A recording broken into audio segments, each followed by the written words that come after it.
It's 5 o'clock, and then it is time to begin. Thank you all for being, again, so punctual. Today, we're going to have a talk basically on a review of the last 4 units you've had, and we'll be talking about our plans for the next school year. We will also be reviewing your work on the Padlet, the assignments you've had on precisely speaking and listening skills.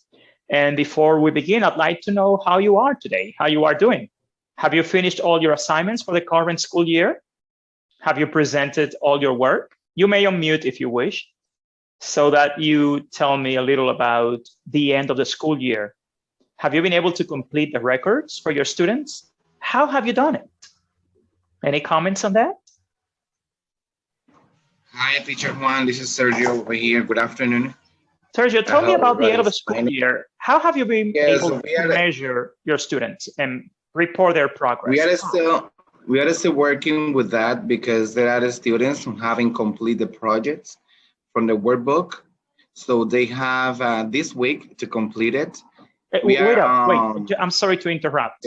You are talking about a workbook. So in your case, in this school year, did you use a workbook for English? No, not a workbook. I'm talking about the workbooks from the Ministry of Education, the ones that the students are using. I don't know if you are talking about other workbooks. Those workbooks do not contain any English. No, not at all. That's what I'm talking about. But my question basically. Okay, I'm sorry. I was confusing. Yeah, because on a workbook game. So I don't yes, want to talk about. Yes, because those workbooks they call cuadernillos. They do not contain anything in English.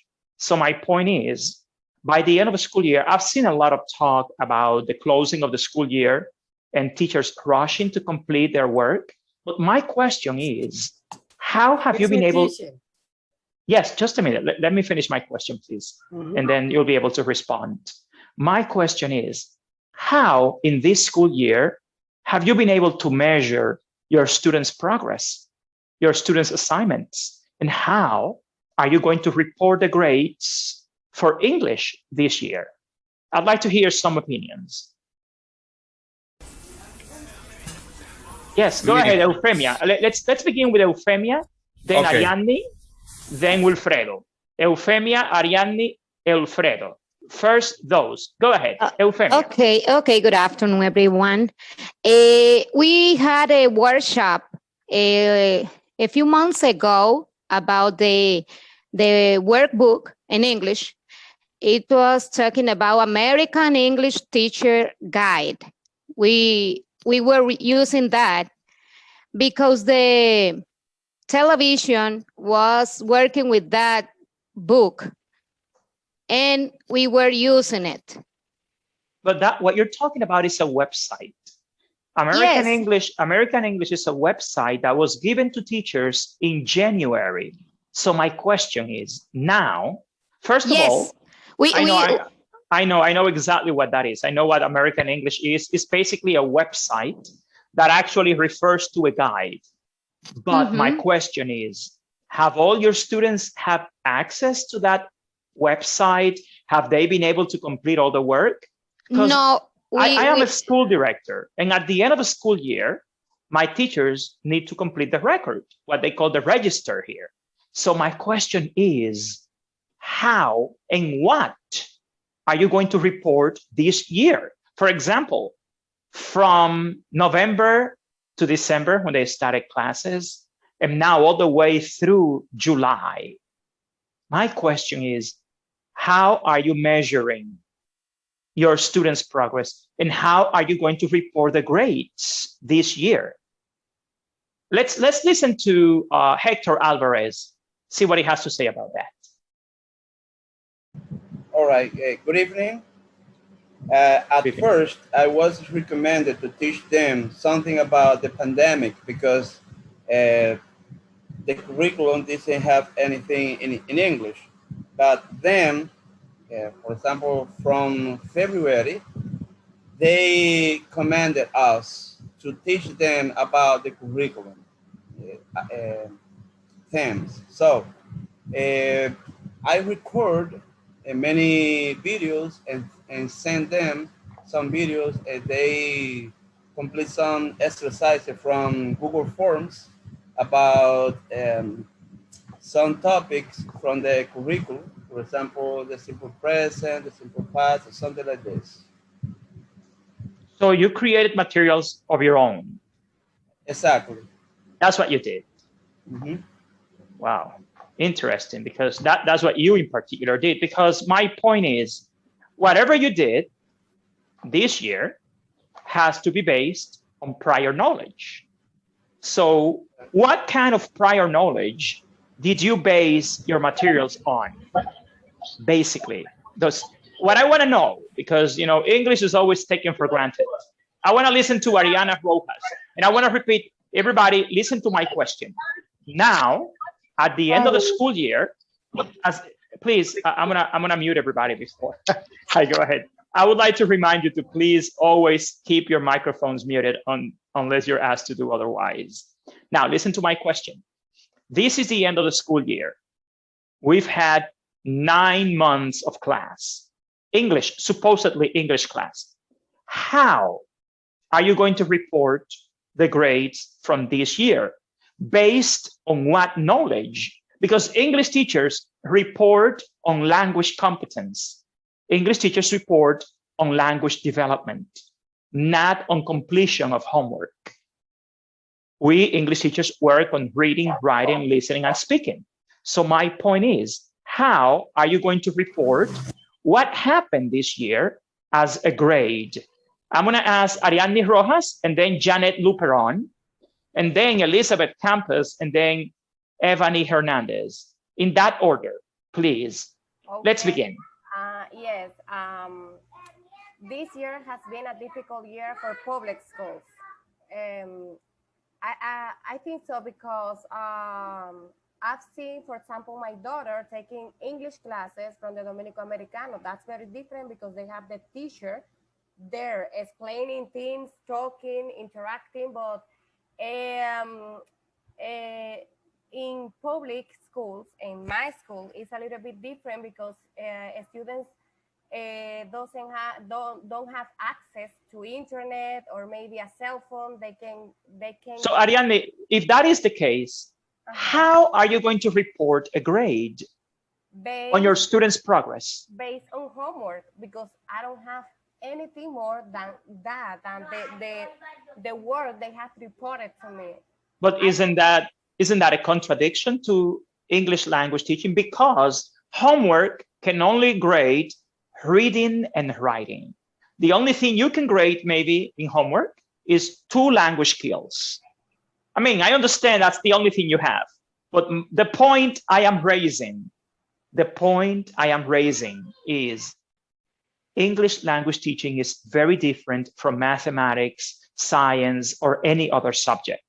Our job is to teach a language, in this case, a foreign language. So when we report a grade at the end of the school year based on 8 or 9 months of work, what we are reporting is a farce.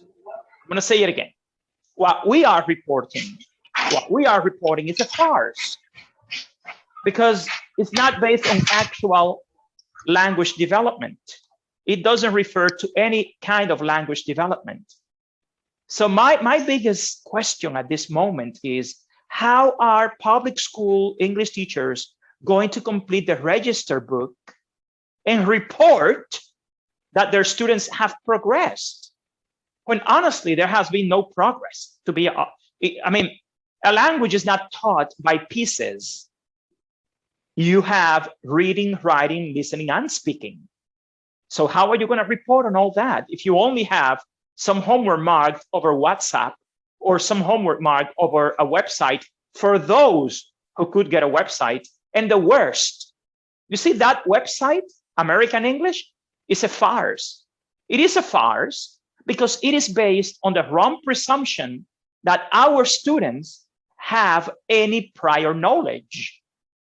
For example, a student in 7th grade, in this case, 1st grade high school, or let's say a student in 6th grade, is a student who is supposed to have taken English in 4th and 5th grade. and he's supposed to have some sort of foundation in English language learning. But the truth is that he or she doesn't.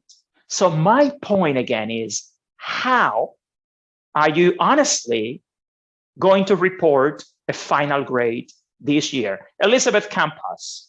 It's my turn. Oh yeah, I'm sorry, go ahead. Janet and then Elizabeth. Yes, in my case, I have like 15 students of 9 grades where I teach English, that I'm going honestly to put a grade that they really got the knowledge because they got on the meeting by Zoom. So they participate in all my classes where I could explain them the classes with material, and they got speaking, they got reading, they got listening, but the mass of the students, they don't got any knowledge. So they just did homework because they got a practice where they completed by classroom, or they got it printed and they fulfill it and they brought that to the school. And lamentably, as you said, they just got writing and reading. And that's our reality. Because let's be honest. The only issue I am trying to raise today is how different our subject is in public schools. The fact that you are not teaching a content subject.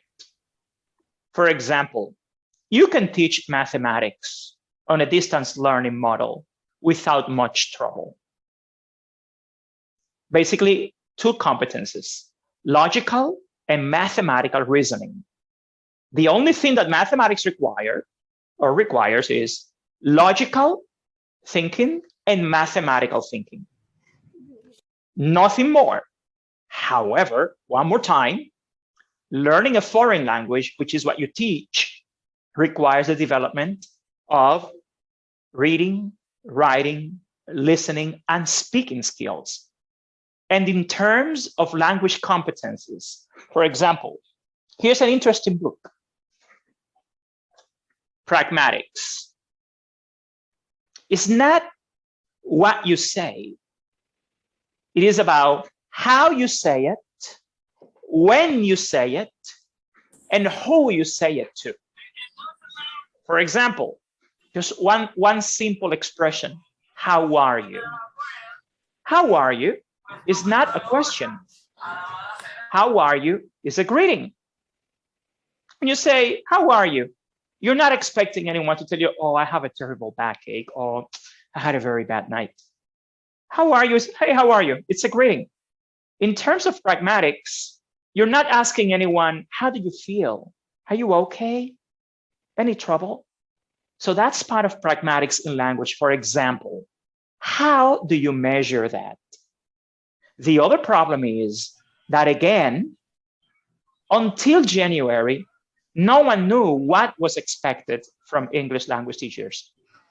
And the other problem is that the materials that are online have no connection with our students' real needs and real levels. They are part of a prescribed curriculum. That is a prescriptive solution. And what I mean by a prescriptive solution is that it is based on the wrong assumption on the FARs that on previous levels, on previous grade levels, they completed their job and they acquired any sort of competence. So my point is now, today I had a meeting with, I'm a school director again, and I have to tell you, in the private sector, we had meetings about the end of the school year. If I were your director, for example, I would not accept a false report from you. I would not accept a false report. And giving me a report based on some homework that is written is no actual language development.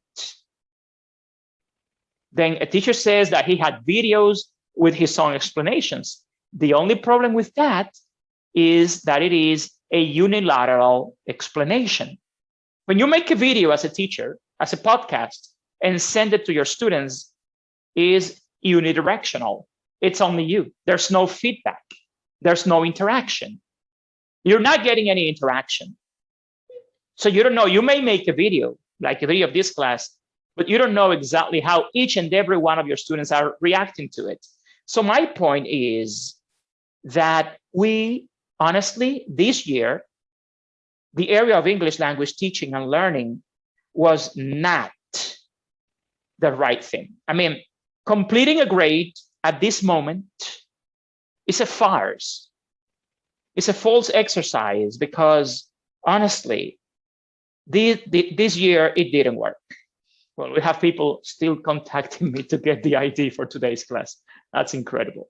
Now, I would like to hear a word from Elizabeth Campos now. Yeah, hi everyone. First thing, I'm sorry, my camera is against me today, so I'm supposed to be on my camera, but I don't know what's going on. You were asking how did I grade my students? Well, I did it almost the same way I do every year. Why?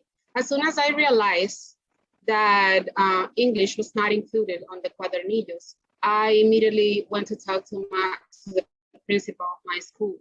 And I told him, this is happening. As usual, English is not considered an important subject. So do I have like freedom to do whatever I think is better for my students based on the curriculum? And he said, yes. The coordinator said yes too. So I worked almost like any other year, with the difference that it took me more time to engage the students to get connected. The first thing is that in my school, they made a schedule, the principal with the coordinator, and I had meetings every week, twice with each group. It was not like, I'm gonna send you an assignment and you're gonna write that and send it back to me. No. One question, Elizabeth. I had, yes. Where do you teach? Where? Where? Monte Cristi. Monte Cristi. Yeah. What percentage of your students has internet connection? Like 95. Wow, that's amazing. That's totally unusual. So if we had 95% of our students connected, we would have like a perfect world.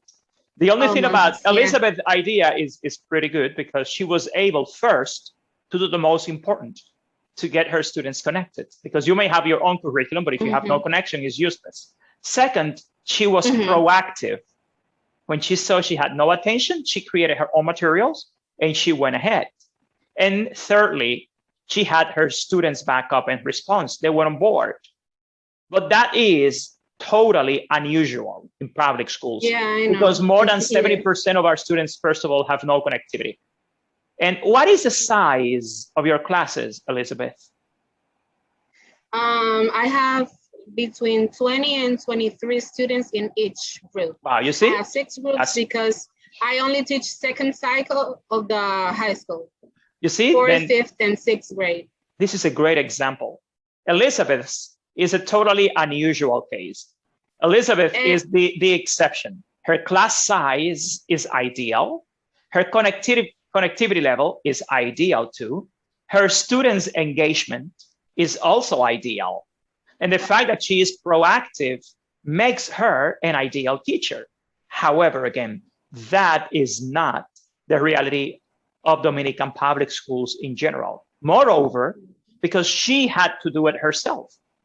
Did you have any supervision or any support from the system to do what you were doing? No. No, that is another the principal problem. And the coordinator. And I'm sure the principal is no expert in English language teaching and learning. No. He just trusts me because I've been working in that school like for 3 years now. And he knows that I'm capable to do the best for my students. I used to be called the black sheep. Oh, you're always trying to do like too much for those kids. And that why the black sheep? Oh my goodness. Yeah, so wait. Yeah, help me understand this. So if you are a good teacher, you're a black sheep? Not in this school, in the previous one. Oh, okay. Yes, because they wanted me to do as the previous teacher on that school. They wanted me just to put something on the board, ask the students to copy that. Right. I cannot do that. And let me I tell you need something, my Elizabeth. students to learn. I had the chance to evaluate Montecristi. 2 years ago, I evaluated over 900 schools, public schools. And Montecristi, believe it or not, is one of the best school districts in the country. It's ideal. Even the environment in the community. When I went to that community, I was in a hotel downtown, but it would be a downtown, and it is quiet as a cemetery. It's amazing. It's a very different place. Thank you, Elizabeth. I would like to hear Joshaida and her baby. Her baby first, please. Baby, how did you do class this year? Let's see. What does he have to say, Joshaida? Come on, let's hear him. Let's listen to him, that is. Joshaida, how did you do it this year? How are you going to report grades this year? Well, as you can see, I had a baby. So I had to leave work from January to April with my substitute had to take care of that. And did he do it online? How did he do it? Or she do it? He had to do it online because he lived in Moca and I am from La Vega. I live in La Vega and I couldn't find a substitute like in an easy way. Wow. But the thing is that in my case, it was very hard because I started with them like very focused and they were getting into the meetings. But then as I had to be out for 4 months, when I came back, I couldn't find my students anymore. Why is that? They weren't there anymore. Only 5 out of 32. I had to teach from 3rd grade to 6th grade, secondary school. And in all my classes, I have over 30 students. So I had to make them watch the programs, the TV programs, follow up, the directions of the teacher there. Their classes was the TV program. Okay, guys, you have to watch this program. I send them the links from YouTube, from the classes to their WhatsApp groups. Okay, guys, watch this program. And then we have a meeting tomorrow at 9 about that. And when I had my meeting, only 3-5 got in. So I couldn't do much with them about the topic or about the classes they saw. Some of them didn't even see the classes. Then I have to assign them some practice, some homework in Google Classroom. And according to the ones that were doing the homework, then I had to grade them. For example, I remember Aracelis, I don't know if she's there, she assigned something about the landmarks. So I assigned them, they have to look for a landmark around the world. They have to tell me about it. They have to send me a video explaining about the landmark. And out of 3 classrooms I have of 3rd grade, only maybe 5 students send me the videos. And I have to grade them anyways. So it was very hard this year. I couldn't contact my students that much. And that's the only thing that I could do. Okay, well, my point again is, I know everybody has got a different story, but let's be straightforward and let's be honest. This year, English had no absolute attention at all. Absolutely no attention. First of all, each one of you has to create your own materials. And believe it or not, that is wrong. You're supposed to have oversight. You're supposed to have support. You're supposed to have follow-up. You're supposed to have materials based on your students' progress, not on what is available online and not on what is created. Because otherwise, you're teaching out of your own devices. And honestly, the hardest point in teaching English in public schools, in my professional opinion, is that there is no actual evaluation of what they don't and do know. I mean, supposing that you have to follow up on the official curriculum every year, it's a farce. Honestly, I don't know how you survive that death valley, because on a day-by-day basis, your students know that they don't know English. You know that they don't know. you know that they don't have the materials, you know that you don't have the resources either. So that perpetuates a farce. And that is what we are trying to debunk. That's what we are trying to change beginning the next school year. But at the end of the class today, I just wanted to know, because as I am a school director and my students are already gone, no more online classes, and my teachers are just finishing up the register this week and everything is being done, I was wondering this morning, but how are public school English teachers going to complete a report on this year's progress? And I'm talking about real progress. There is a difference between compliance and performance. What you are doing is reporting compliance. You are not reporting performance. I don't know if you get the point, but we teach a very different subject. We don't teach content. We teach language skills. And there's no way you can do that by simply sending someone a piece of homework on a WhatsApp message, on a form, on a video, because there's no language development. And I'm talking about language development.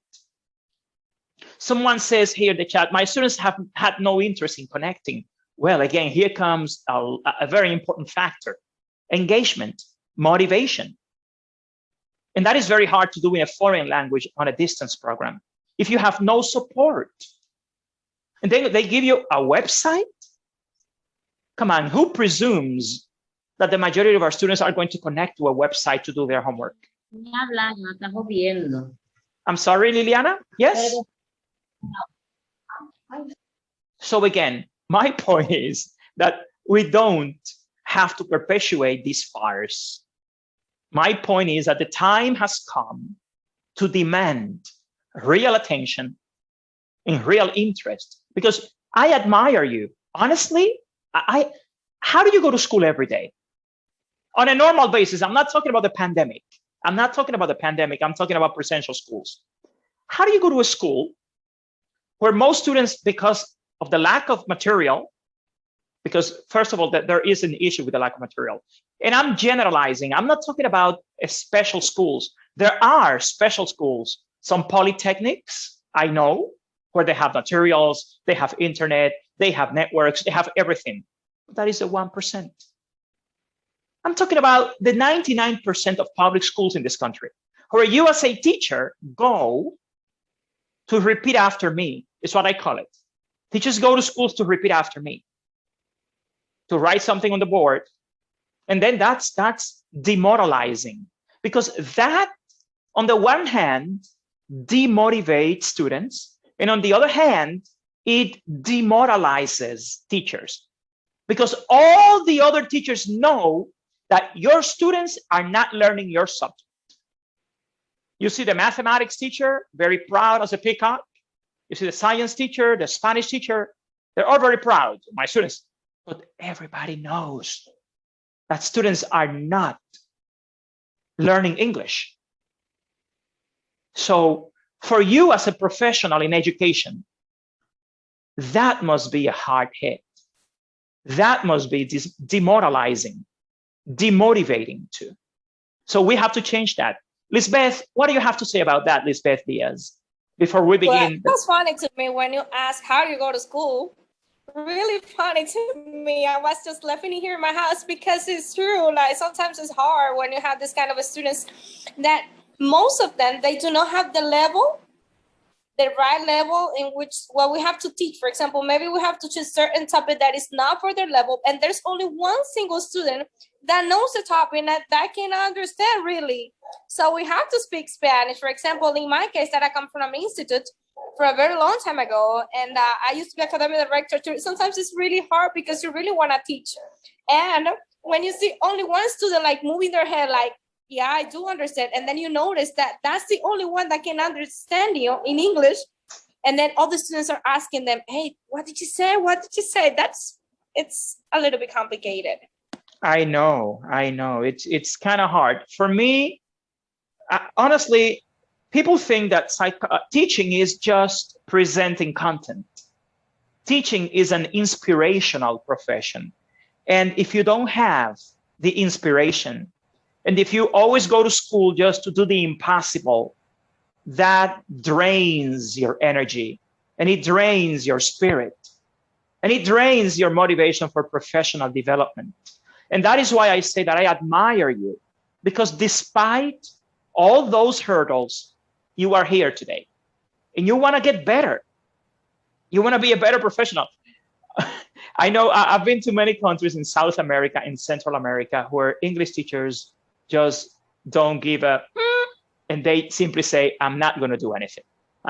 Because they simply are totally demoralized and de-energized by the system. Despite all the problems here, you keep up your spirit. And someone says here, we teachers must rise from that isolated and shaded place we have been put into. That's what one of our teachers say now on the screen. And we're going to do that. And that's why we created this course. We're going to get to that later. We're going to continue talking about that today. I just wanted to do a short introduction because honestly, this morning I couldn't stop thinking about how you, if I were your director, how are you going to present me the final grades for English? I mean, without any obvious demonstration of language learning or progress. And that is something we have to change because we don't have to do that. We don't have to accept that. You don't have to accept that. So let's just begin on today's session before we work on that as well. Well, today we will be reviewing modules 3 and 4, and we will be seeing some of the assignments that you've been assigned by Dr. Laura Backer and her team. So it's very important that we review and that we reflect on how what you are learning is or is not applicable to your reality. I have created this course because I want it to be really applicable to what you do in schools or what you intend to do, what you aspire to do in public schools. And I always like to make sure that things are working. Besides, some teachers have joined us very recently, just this weekend. And it's always important to review. And before we get to that, I'd like you to pay close attention to this. Remember, we have international teachers, and a standard is expected of us. I am a very proud Dominican teacher. I am proud of my country. I am proud of my profession. I am proud of the teachers and the people in this country. But wherever we go and whatever we do, we have to exercise by walking our talk, our professionalism. And there are a few things I would like to remind you before we get started. First of all, the Padlet. Some teachers have asked me, they still keep asking me how to use the Padlet and how to upload their assignments. For those that are new today, I would like to remind you, because I told you on a message that all the material for this course is on the link to the Padlet that I sent you. Every week, every day of class, everything we do is published on the Padlet. The presentations, the assignments, and the video. There is a link to our channel on YouTube on the Padlet as well. So if you want to watch a class, you just go to the channel. The assignments are also published in Padlet. So all you have to do is click on the link and go ahead. Now, some people have asked me how to use the Padlet. Well, you will be putting the home Padlet in one of the groups. Now, the assignments are inside each one of them. When you go to one of the groups and you want to upload an activity, you simply click on the plus sign that is there. When you click on the plus sign, then you have this pop-up. It says assignment activity for any one of them. And there's an arrow, another arrow, a plus arrow here, the one that is upwards. And then when you click on that, then it says pick a file from your computer by dragging it here and by clicking the bottom. So the only thing you need to do, again, is go to the Padlet, choose one of the groups, click on one of the activities, click on the plus sign. When you do that, then this screen is going to pop up. Then you use the up arrow, you click on it, and then it says pick a file on your computer. I also published a small tutorial, a very short tutorial on the groups that you can download to understand how to use the Padlet. If you are not in one of the groups, you can choose any one of them, because what you are going to do actually is to check the assignment for the week, download it, fill it out because it is in Word, it is in Microsoft Word. All the templates are in Microsoft Word, so you can download them, complete the assignment, save it, and then you can follow this process to upload your assignment. You can name it what the assignment is plus your name. Now, something very important I would like to reaffirm is registration for class. Remember that you have to register for all the classes. I usually publish the registration codes 1 or 2 days before. Unfortunately, today at 3 p.m., only 183 teachers had registered. And teachers at this moment are texting me on my phone, telling me that they need the link. That is not correct. That is not very professional. If I send you a link 1 day before, please do not wait until an hour before class to register. I'm going to honestly require you, I'm going to beg you to complete your registration as soon as I send you the link. You don't need to wait 2 hours before class to complete registration. Honestly, that is not very professional. And I would like you to always complete your registration in time. We have more than 300 teachers in this program. And 2 hours ago, fewer than 200 had completed the registration, which means we have more than 100 teachers who had not registered 2 hours ago. So I'm going to again beg you to please complete your registration as soon as I send you the link for it. Something else. We have 4 WhatsApp groups. They are called TESFLO. TESFLO Course 1, TESFLO Group Course 2, and so forth. Please, you need to always check the WhatsApp groups, because I have tens of people asking me to send them information that is already in the TESFLO groups. Then I spend hours sending material to individuals from material that is already in the group. So please, always check the WhatsApp groups for all the information. Something I'm going to ask you to, if we want to eliminate registration for the course, because I know it's uncomfortable to first register and then go for a link to an email, you need to create your Zoom account. If all of you have your Zoom account, we don't have to register anymore. We simply go to the link on a safe format. So you shouldn't only be a user of Zoom, you need to always create your account. If you have an account, then it's going to be very easy for me to add you as a user, and you don't have to be clicking on more than one link the whole course. Something else is that I'd like you to remember to subscribe to our YouTube channel. In the YouTube channel, if you don't have a class, if you couldn't make it to a class or had a problem, you can always check the class of the day before or all the classes. If you are new to this program today, all of our class sessions have been published in our YouTube channel. So you can review and you can go over them over and over again. So please remember to subscribe to our channel. Remember that the course modules are stated in our structure in the following way. First of all, this program will end on the 19th, not July. It's going to, the graduation ceremony will be on August 19th, not July 19th. That's a mistake. The graduation ceremony would be on the 27th. But we need to make sure that everybody is registered and everybody is in. Now, the day of the graduation for this program happens to be exactly the same day of the DR-TESOL annual convention, which this year again is going to be virtual. So the virtual annual convention is going to be the same day of your graduation. The convention is going to begin in the morning, and then in the afternoon, we're going to a hotel here in Santo Domingo for those who can make it. If you can't, it's okay. But for those who can make it, our closing ceremony in the DR TESFLO convention will be your graduation.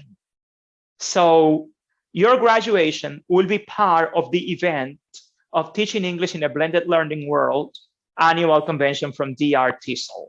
So again, the DR TESFLO convention will be the same day of your graduation, and your graduation will be part of the event.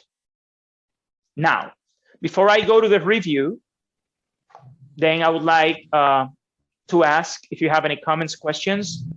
Rosanna, raise your hand before I continue. Rosanna Antonia, go ahead. Rosanna Viña. Then Catherine Acosta. Good afternoon. How are you? Catherine Acosta here. Thank you, teacher. So I have a question. Last Saturday, I completed the form, and I didn't find my district. Which one is and your I'm district? From District 9. Regional Regional number? 8. But did you complete any other district? Did you complete any other district? Yes, I put the 6 because I was in the 6. No problem. Okay. Teacher, it doesn't matter because the only thing that they register is the regional, not the district. Okay. I require the district, but INAFOCAM only registers the regional. So don't worry, because I know that regional 18 was not included. It said 19 instead of 18. That was a mistake on the person who created the form. The Google form had a few mistakes. Okay, but the most important here is the regional office, not the district. Angel Manuel, and then Rosanna Viña. Teacher, that is because this is a new district from Tamboril. You remember that we have number 06 that is from Santiago, and this one, another one is from Tamboril. All right. What matters is the regional number. That's what matters, honestly. The district is not an issue. Rosanna, before we continue, we have a lot to talk about today and present. Go ahead, Rosanna. Yes. According to the problem that all the teachers are facing in this school year, I am not the exception. All the problem that the other teachers have, I have those problems. Even though I try to get from my students audios, videos, and another ways for getting the information. I know that, Rosanna. I know that you, listen to me, the fact that you are taking this program shows your commitment, your professional commitment, and your desire to develop professionally. That is obvious. But honestly, as an international accreditation agent, I am an officer in international accreditation. As a school director, as a teacher trainer, I have to tell you something. At the end of the road, what matters is whether there is or there isn't learning. And in the way public school classes are geared on the conditions that you need to work, it's highly improbable that students will learn English. That's, believe it or not, it's not about how much effort. What you are doing is great. But my point is, it doesn't have to be like that. It doesn't have to be like that. And it doesn't need to be like that. The only reason it is like that, it is because we hadn't in the past done what we had to do. Now we are doing that. And again, I am really proud of all Dominican English teachers in public schools because you are exceptional, honestly. I insist, having to go to a school all your life where you know that there is not going to be any learning besides or despite whatever you do because the conditions are not given, it requires a strong person to keep going in such conditions. So that's my point.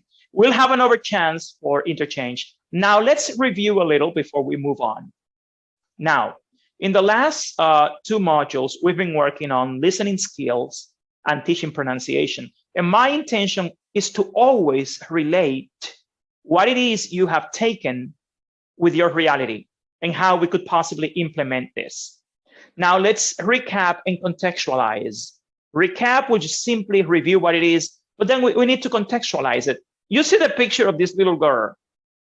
This picture is in the website of the Ministry of Education. This girl is part of a video. If you go to the website of the Ministry of Education, you will see this girl. That's when I thought of the word contextualize, I thought of this girl because I went to the website and saw her picture. So wow, this is really contextual. This is an actual thing from the Dominican Republic. Now, in terms of teaching listening skills, you had a discussion in the last class or the class before last, where you discussed what are the key differences between listening and hearing. And I know it is really hard to get students to listen to you. From my experience, when you go to a public school and you go to an English class in a public school, the teacher may be speaking and directed to students, but honestly, most of them are only hearing what he's saying. They're not listening, because listening requires paying attention, staying focused, being interested, and so forth. So that is an issue we have in public education. Despite that, we raised a question earlier on why is this important for planning listening activities in language teaching. I always believe that teachers need to focus on their context. And part of their context is the school culture, the community culture, the student culture, society's beliefs. And when you plan a listening activity, you need to always understand who are the listeners, who are your students. And you need to know the limits. You need to know how far you can go with them. That's why planning is so important. And your planning should not only reflect what is required of you by the system, it should reflect what your reality is. So it's always important to keep in mind when planning activities for listening in a public school setting, that you need to always keep in mind the context and adjust your activity to the context. Contextualizing the listening activity is key, and for that you need to plan. Now, listening as a receptive but not a passive skill is part of what you saw earlier, and we talked about bottom-up and top-down processes.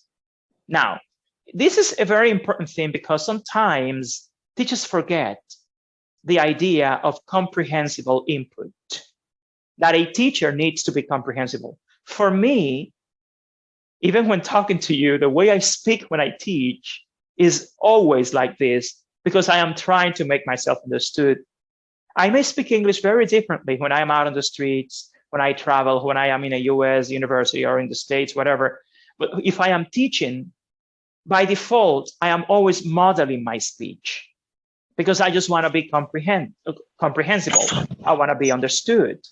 So that is part of what we need to always keep in mind when we teach listening, that the key here is to be understood.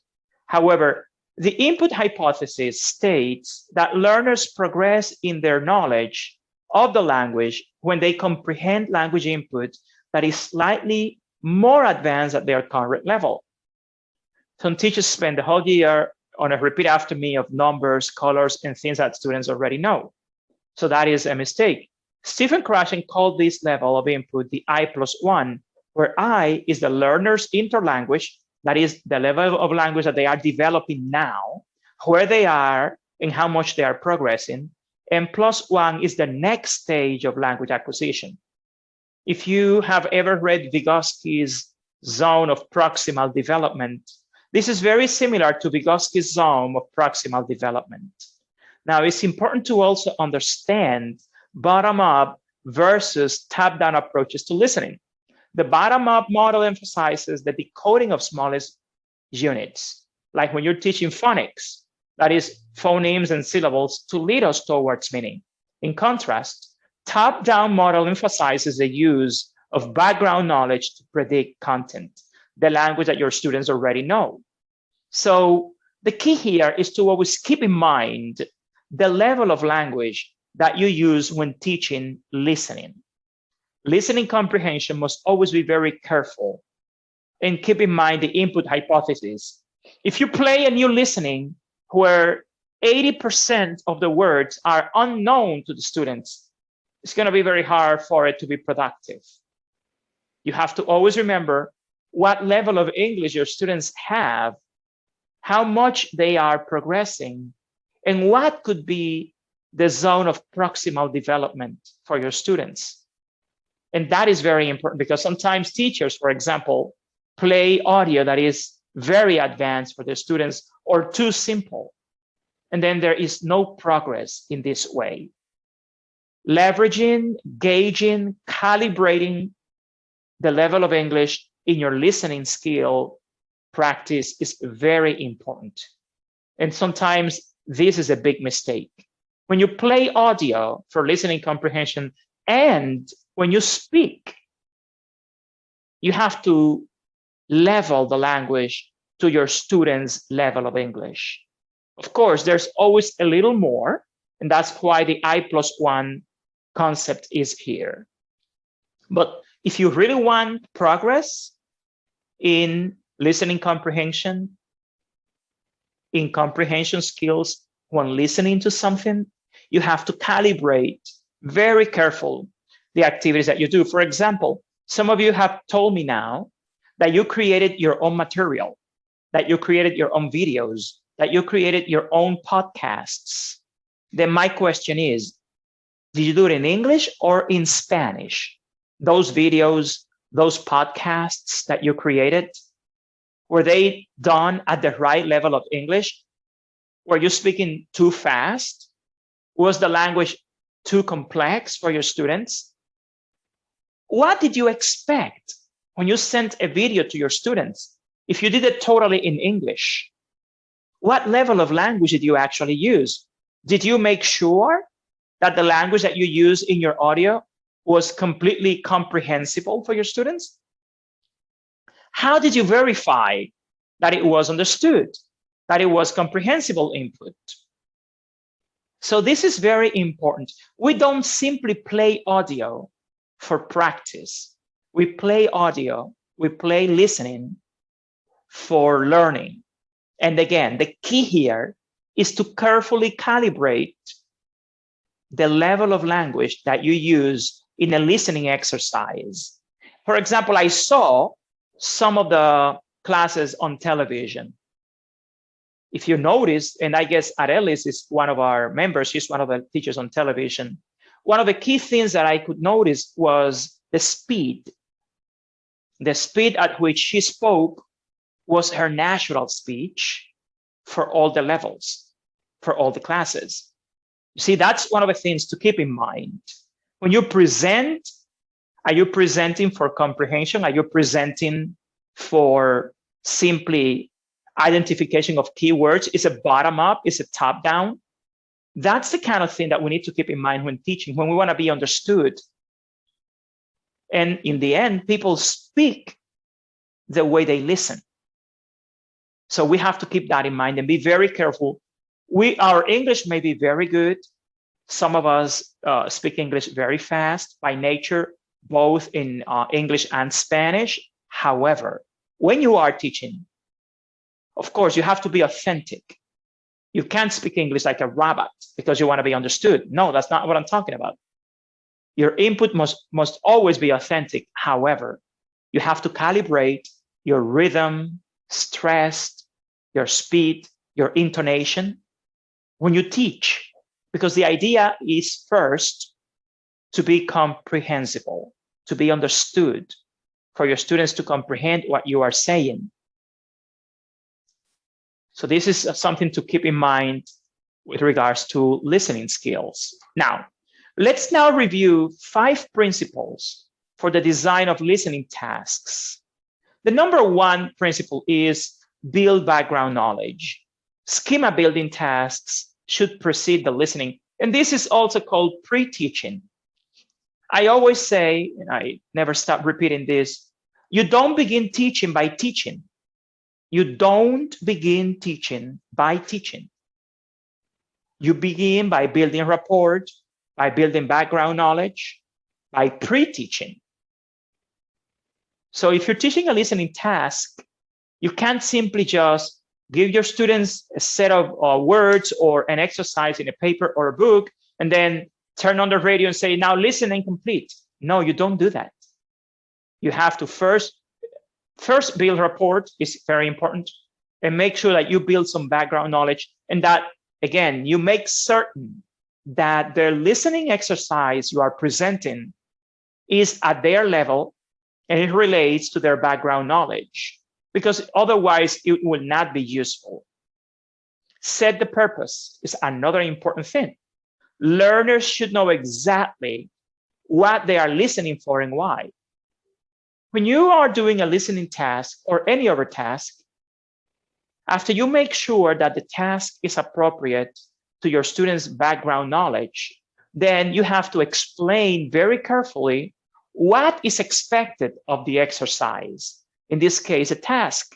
If your students don't understand what they are expected to do, then the exercise will be useless.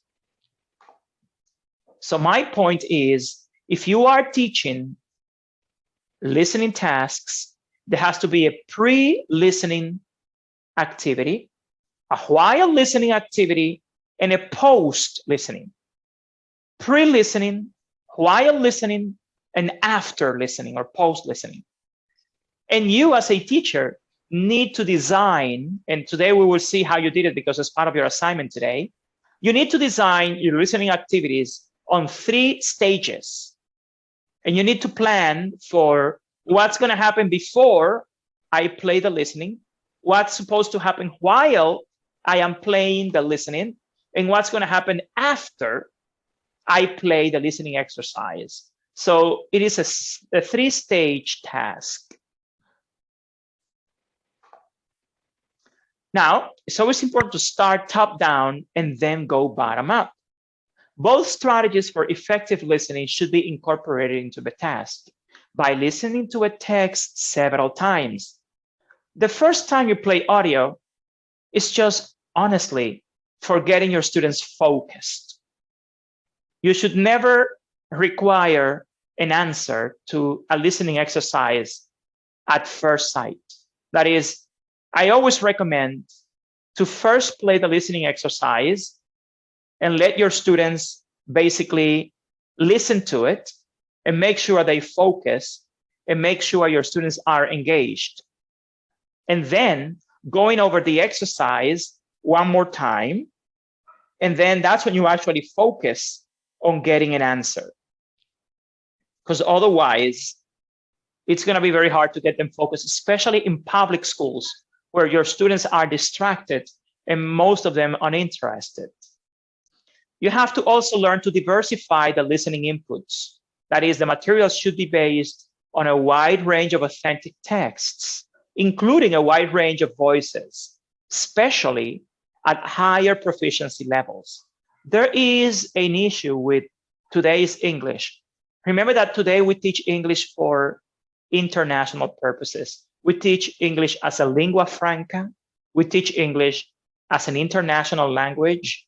We teach English as a global language. So you need to diversify the kinds of English your students listen to. There is not one English. There are many Englishes. And the idea that English is a lingua franca today builds on this idea. That is, if you only play American English audio to your students, the day they listen to English from England or from Australia or from Canada, they may be disoriented. So you need to make sure that the kinds of inputs your students listen to are diversified and that they shouldn't always only listen to your voice. There's a very common comment in English language teaching in this country. Students say, I understand my teachers perfectly, but I don't understand television, or I don't understand music, I don't understand the radio, I don't understand the news. Why? Because the only input they usually get is from their teachers or from the voices in the language book that they use, which are usually the same voices over and over again.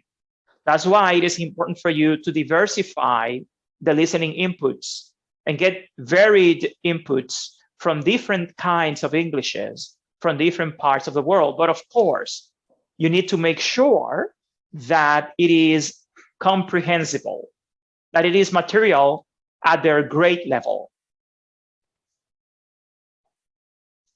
You need to also make sure that it's listening you're doing and not something else.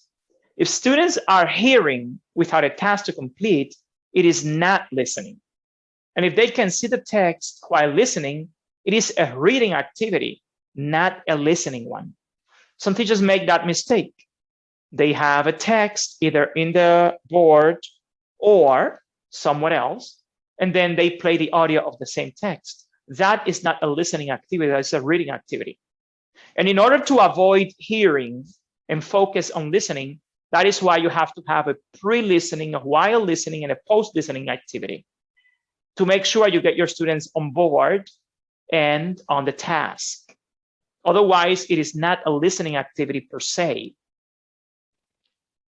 Now, in terms of technology, everything that needs to do with educational technical resources for designing listening tasks, there is a plethora of resources all over the world. I mean, you can find, for example, apps such as Flipgrid, Padlet, or Vocaroo. I mean, in these ones, they can speak to a prompt and then be assigned to listen and transcribe a classmate's talk. That is basically for student-produced audio. That is a kind of student-produced audio app. In terms of lyrics and dictations online, there are many different apps, such as Lyrics Training, Lyrics Gaps. Here, students listen to songs and fill in missing words or practice dictations online, which is always very good too. Podcasts and audio lessons, there are many apps. Here you have BrainPop ELL, you have Breaking News English, Google Podcasts, where students listen to podcasts or full audio lessons. Then you have videos to transcribe or respond to. Here you have students watch 2-minute how-to videos and write manuals. Students use Edpuzzle to listen to and then replay, and then reply, that is, they respond to that. So when you do this, you have many different apps. Again, my only concern about all this is that, again, you need to make sure that they are at your students' grade level and that they reflect and adapt and adjust to your reality, because otherwise the listening task is not such a thing and is not useful. That's with regards to the use of technology. That's basically a review on the material you saw earlier. So for the listening lesson, just a minute, yeah, before we get to that, we'll get to the questions now. Let me just get through with it. You want to ask a question about the previous slide? Well, actually, I'm gonna wait for the question section then. Yes, okay, let me go ahead. So now you are supposed to, or you were supposed to complete a template for the listening activity task. That was part of the material you had to upload to Padlet, where you had to write your name, where you teach, the grade levels and ages your students are, the proficiency level of your students. In my case, I always believe Dominicans are beginners, public school students are always beginners, the title of your activity. And this is very important. The next one, what steps do you take to do the listening activity? Here you have 5 numbers. It could be 3, 4, 5 steps. And you could just mark any other remarks or suggestions for this activity while doing it remotely or online, how you could adjust this activity to do it online or remotely in any other kind of distance education model. But again, this is part of your assignment that was due this week. And this is just what we're going to discuss now, because I suppose you have already done it. So before we move on to that, I would like, someone had some questions. I would like to reply to those questions now. The person who was just now on the mic, who had a question, go ahead now before was it Heriberto? Yes, that's right. Go ahead. As I was listening to you, I was also reading the chat, and it got to my, I was reading the 2 statement. It says that the problem is students don't have enough time. And the other said, students, the problem is students don't know their mother language. So what do you have to say about these 2 statements? I'm going to start with the last one. What science demonstrates is that learning a second language improves your mother tongue. Why do Dominicans speak Spanish like that? Why do Dominicans fail the international tests on language? Because they don't focus on language. When you only know one language, listen to this. When you only know your mother tongue, your native language, you simply learn language for communication. In contrast, when you learn a second language, you start to reflect and think about the nature of language and language learning. That is one of the many ways in which learning a second language improves your mother language. If you read all the research on language development, you will find a plethora again of research sustaining that learning a foreign language improves your mother language. So that statement, honestly, is pointless. It has no scientific bearing, no scientific foundation. People say that because they don't know about linguistics and they don't know about language development. And most people who give opinions in the media, because I've heard that in the media, then people say, well, if they don't even know Spanish, on the contrary, for starters, they know Spanish because they speak Spanish, please. You may say that they're not very good at reading, writing, or comprehension. And one of the many reasons why our students are not good at that is because they don't reflect on language development and language learning. They simply use language for communication. So it is important to keep in mind that learning a second or foreign language helps whoever does it to reflect on language learning and therefore to reflect on their own language. So, Heriberto, what was the first question? That was the second. What was the first? That was the second. The first one is the students don't have enough time. No, it's a very, what I interpret by that is that the number of hours of English language class is very small. It's a small number of hours.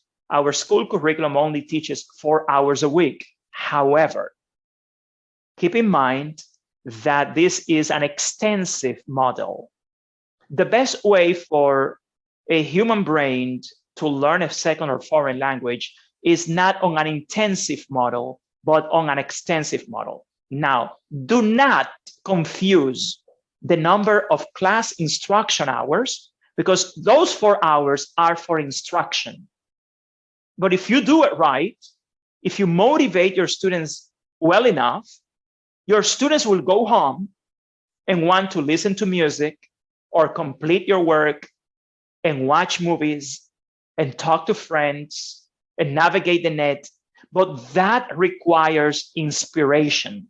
That requires motivation, which cannot be done in the context of public schools now, because the only thing you have is a piece of chalk, a board, and yourself. Again, I direct an international bilingual school. Why do all my students speak English inside and outside the classroom? Because besides many other things, we have all the resources to engage and motivate our students. And the kinds of activities we can do in English are resourceful. And what I mean by resourceful is full of resources. For example, you as a teacher may know all the techniques, all the methodology, all the strategies. But if you are in the wrong context, context is the variable that bears the heaviest weight in learning.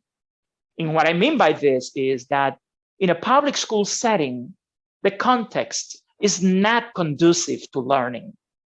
That is why we need to make an effort to get more attention.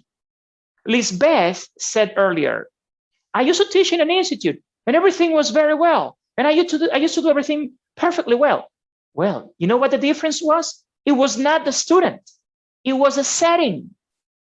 The context of an institute where everybody goes only to study English, where everybody around is only focused on English, where everybody expects you to speak English, where your friends put peer pressure on you. Come on, teaching English at an institute is duck soup. It's a walk in the park. It's too easy. The real challenge is teaching English in a school setting, because it's not about teaching English. It is about education. It is about educating. Teaching in an institute is teaching, in my opinion, in vitro. I always make a distinction between teaching in vitro and teaching in vivo.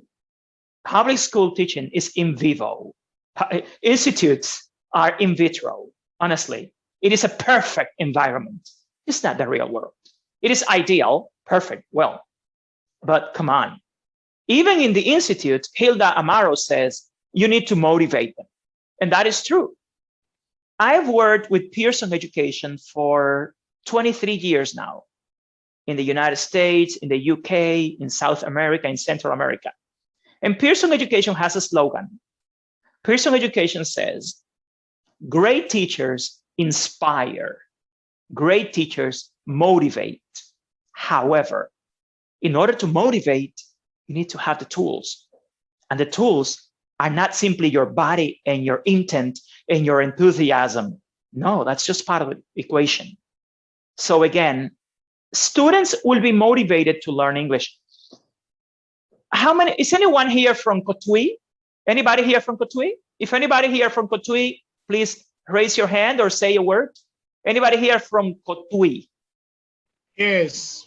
Who is it? Juan de los Santos? Yes, I am. Hello, Juan, how you doing? I'm going to make a good example from Cotuí. I have a project in Cotuí. In Cotuí, I have a project in a school called Escuela Primaria La Altagracia. It is a very poor school, Escuela La Altagracia, right in the center of Cotuí. You know what my project is? What I did? I brought 20 American teachers to the school for 3 days. I gave all the students and the teachers their CDs, their textbooks, their workbooks. I gave them computers, and I installed the computer center in the library of the school. And only in 3 days, I had these American teachers all over the place, motivating and inspiring them. You have to watch one of my videos in Facebook, one of my posts of a group of girls singing, I shine like a diamond, I shine like a diamond. I don't know if you've seen that. Well, that video was in that school after 1 year of work. But how did I do it? Well, first of all, I brought Americans to the school only to inspire them. Second, what I did was giving the teachers all the materials that they needed. And thirdly, I gave the students all the materials, including technology. And then I spent a whole year visiting the school every week, supervising the teachers, supporting the teachers, giving the teachers training. And then I assigned one permanent supervisor to that school. You see?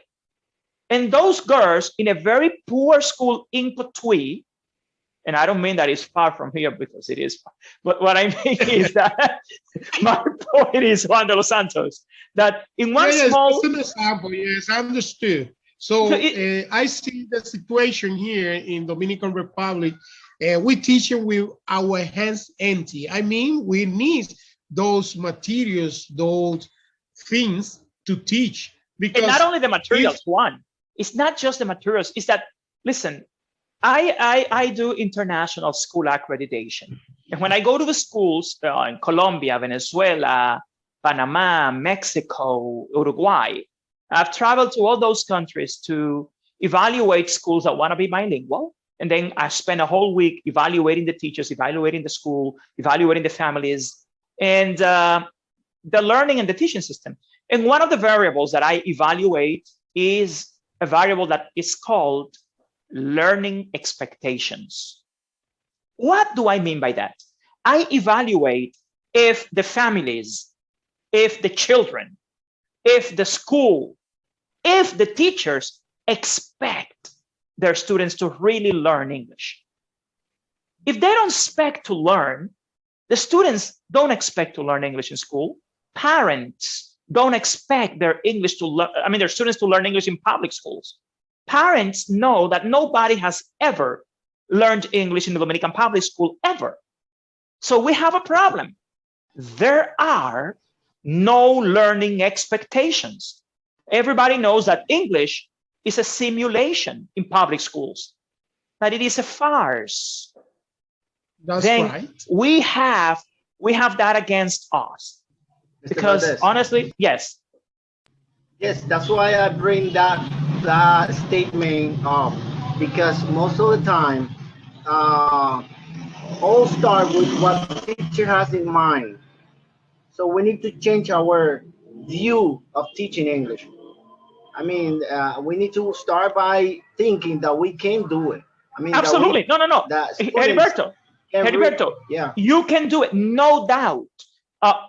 In one of my Facebook posts, someone posted a question, and who are these teachers that are going to make bilingualism real in public schools? I said, wait a minute. Teachers are not the problem. Teachers are the solution, for starters. Second of all, the teacher doesn't make the system. The system makes the teacher. You want to have better teachers? You provide a better system. That's how, because people don't understand something very important. And is that individuals don't make a system. A system develops an individual. Otherwise, it is not a system. Then it shouldn't be called a system. It should be called an individual. So that is just 1 second before you intervene. That is the theory of social psychology. If you ever study social psychology, you will understand how systems work. Go ahead.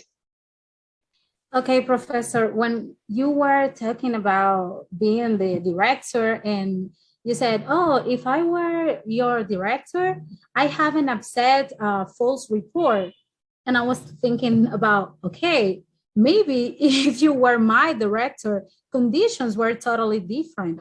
In this case, we are working with nothing. I understand that. Yeah, if you don't provide me with the material, how can you claim quality in a real report? Absolutely. So, you know what the problem is? That's the problem. The problem with that, Marlene, is that you as an individual deserve respect.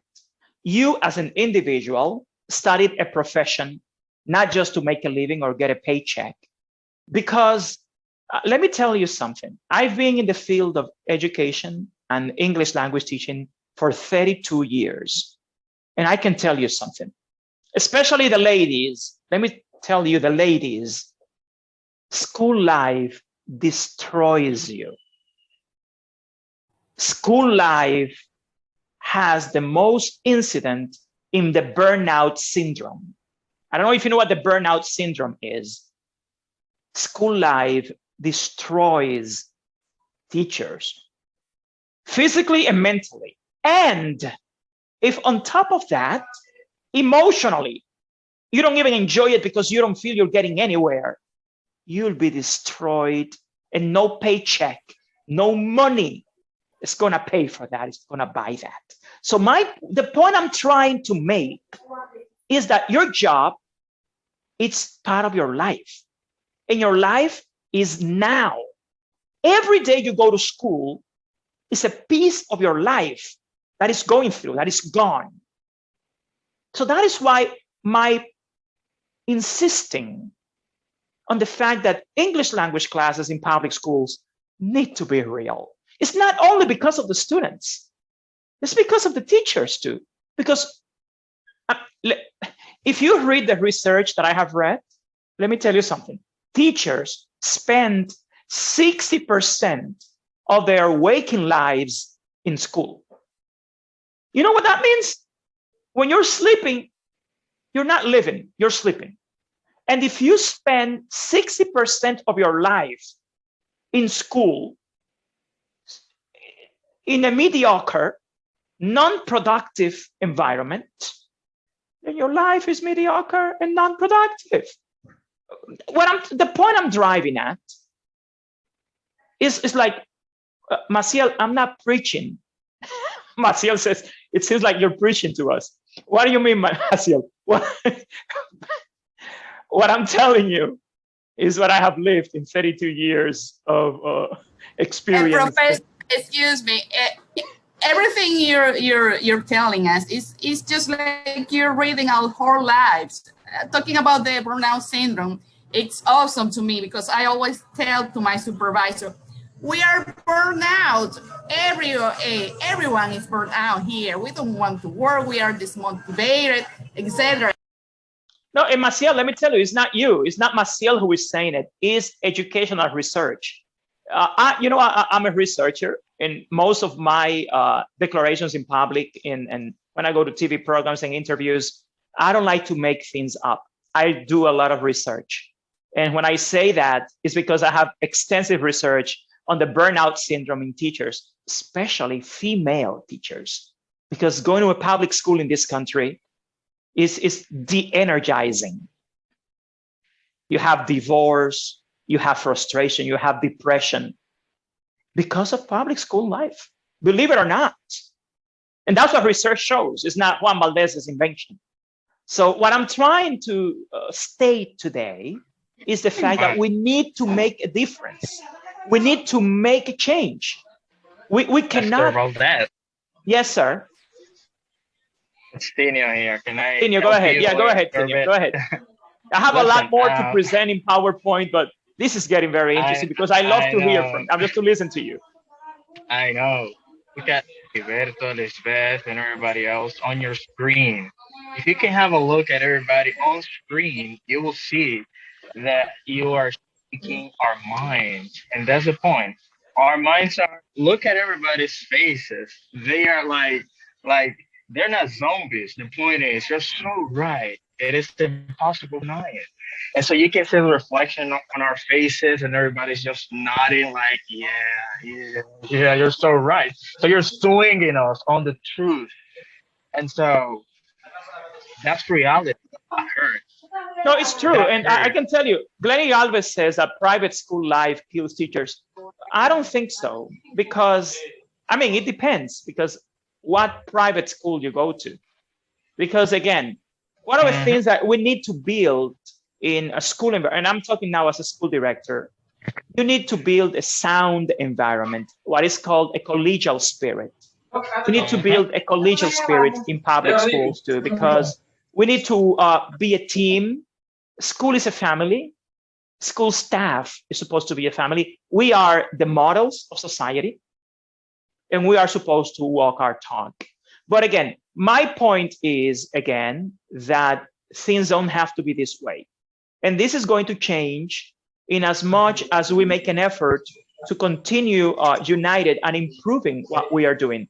Now, what I'm going to do now, I'm going to just display again the assignment. This is the template for your listening activity, which I believe you have already done and you have already posted on Padlet. But now I am going to divide you in the breakout rooms for 7 minutes, only 7 minutes. And I'd like you to do something.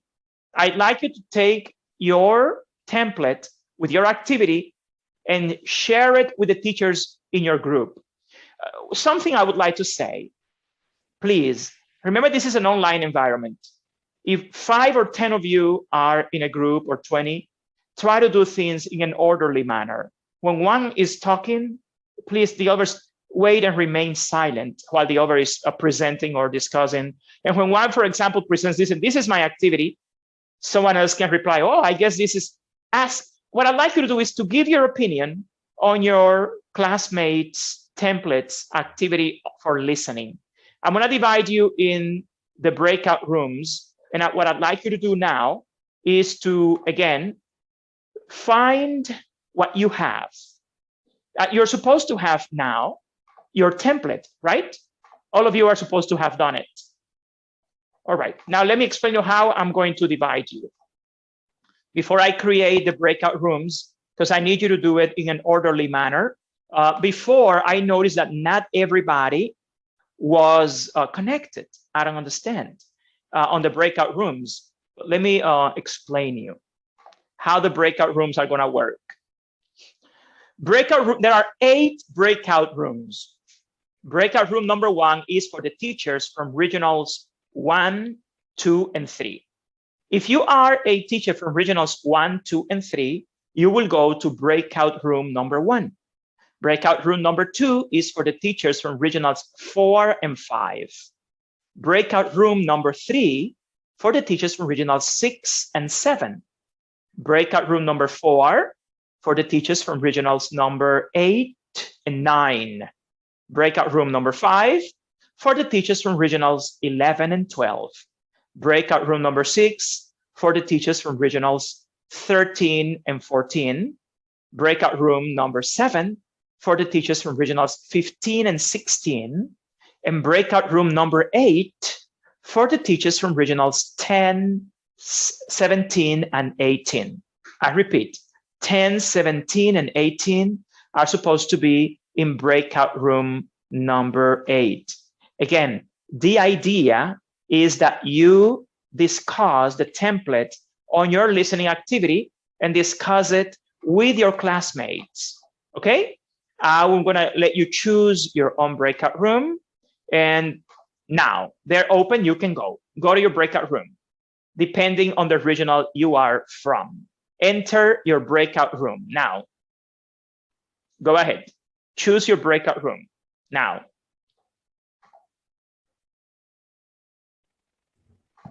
Remember that regional number 1 is in breakout room now. 1, 2, go ahead. Go ahead, I see a lot of people here. Join the breakout room that corresponds to your regional. If you'd like me to, I'm gonna display again.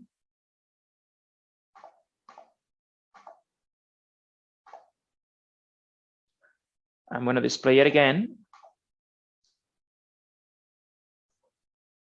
Just click join, you see? Go to the one that corresponds to your regional.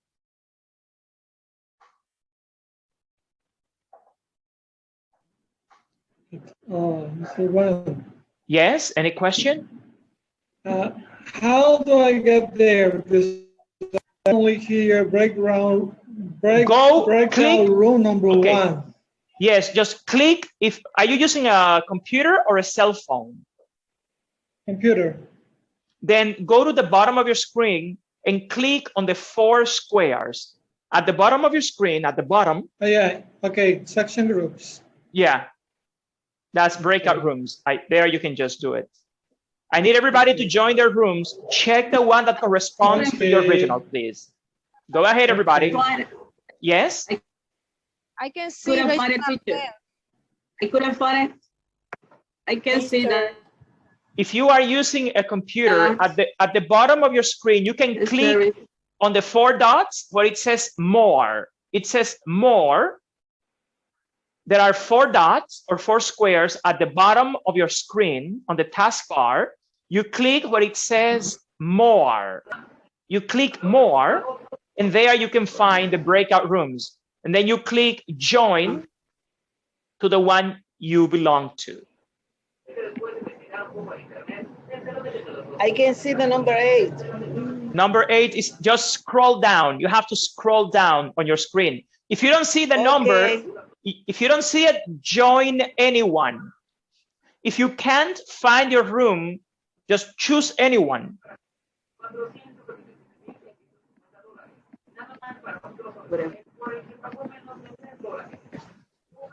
There is a big problem. I couldn't see that. Hello, teacher. Hello, Professor Rodez. Pretty good. I'm connecting from a tablet. Do I have on the tablet, go to participants, then click on more. Where it says more, there are 4 dots. Check the 4 dots where it says more, and then you will find the breakout rooms over there. Thank you. You're welcome. Teacher, what is number 10? Teacher, I can't. That's a strange. Last week I did it easily, but this week I can't. I have no idea why, but just scroll down. So try to click on more. I don't see the picture I have. Are you using what, a tablet? I'm not listening to you now. Are you using a tablet? No, the computer. No, but if you're using a computer, go to the bottom. I'm using the computer. Go at the bottom of the screen on the taskbar. There are 4 dots and it says more. Click on more and you will find it. Regional number 10 is in breakout room number 8. I don't see that more. I see, for example, up over on the top of the screen. I know either. I see only there to see option. Listen to me. Go to options or click on the 4 dots. Listen to me, please. Go to options or click on the 4 dots. The 4 dots, basically. Teacher, I don't see the regional number 17 about the group. 17, yes, it's in breakout room number 8. Breakout room number 8. I'm working with my computer, but I don't see the group here. The breakout rooms, you have to look at the bottom of the screen. There are 4 squares or 4 dots. In those 4 dots, you can find it.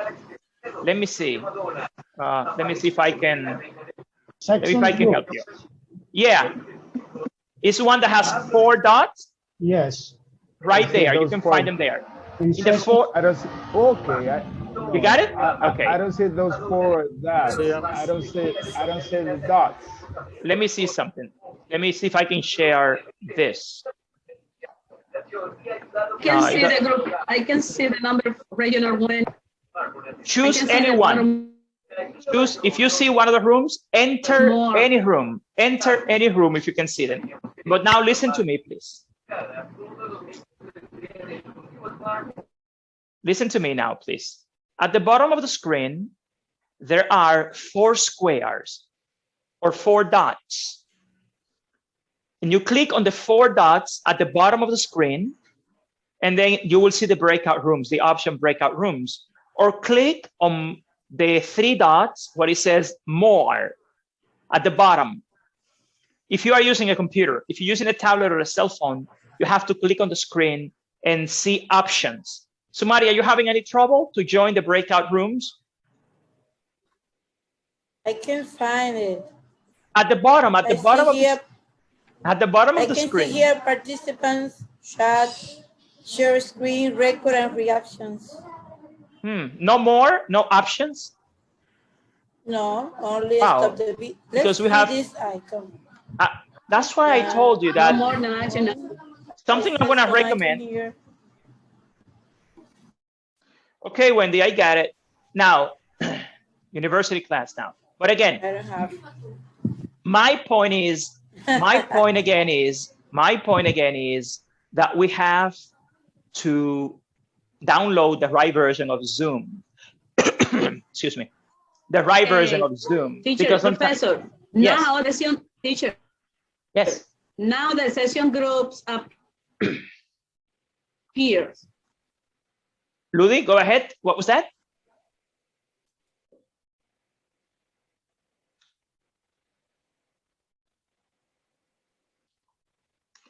Let's see. I just got, okay, I got a screenshot. Oh, no, but it's very easy. It's very easy. Let me show you something. Maybe you can see it on the screen. You see these 4 dots? The 4 dots, the 4 squares. You have 4 squares. Next to record, in the middle of, there are 3 options. On the right of your screen at the bottom. Record, 4 squares, and reactions. It is next to reactions, in the middle of the button for record or record and reactions. Look at your screen. I got this message from Paloma Ferris, for example.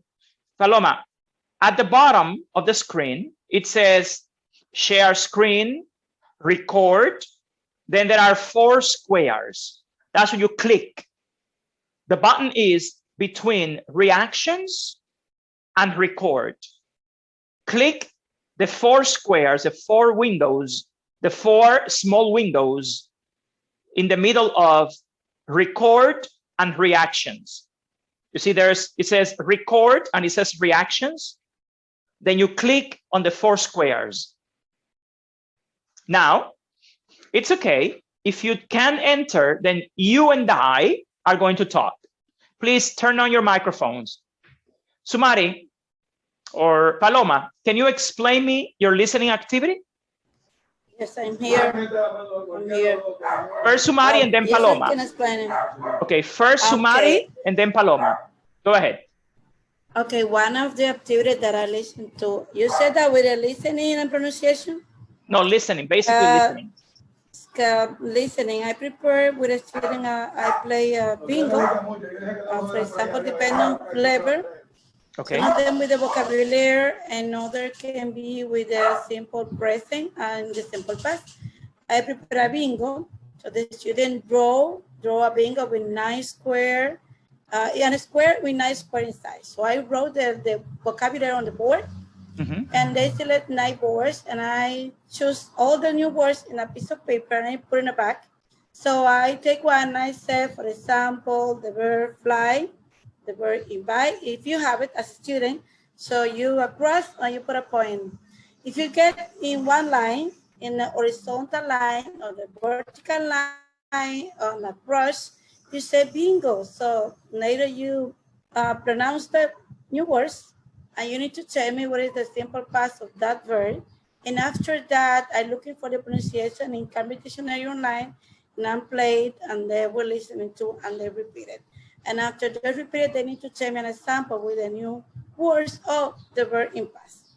One thing, what if you had to do that online? What if you had to do that online? Online was a little difficult online. It was really, really difficult. I said I did everything that I had to do, it, a lot of activity, but I think that knowledge was too poor, because sometimes they don't have internet connection, they have a trouble. I can listen teacher, I can open my camera. I was a little difficult. I tried to put it, I use a radio, and I played a radio in the way that they can listen to through my computer. I was a little difficult because they say, please teacher, can you turn on the volume? I say, it is really, really high the volume, but they say they couldn't listen. No, that's impossible. It's was impossible. Hard. I couldn't. I tried, but I couldn't. Okay, Paloma, go ahead. What about you? Okay, teacher. Can you listen to me? Yes, if you want to turn off your camera, it's okay to improve audio.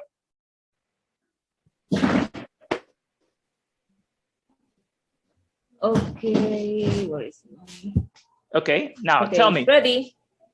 Okay, I don't have my assignment here, but I remember what I did. Go ahead.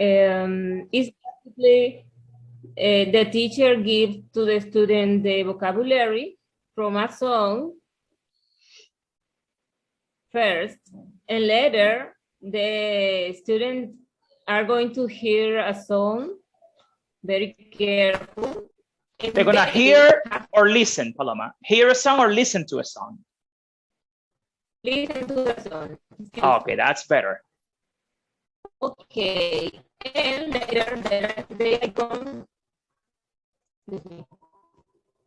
Okay, later they are going to divide in 4 groups or more, maybe, and listen to the song. They have to identify the song.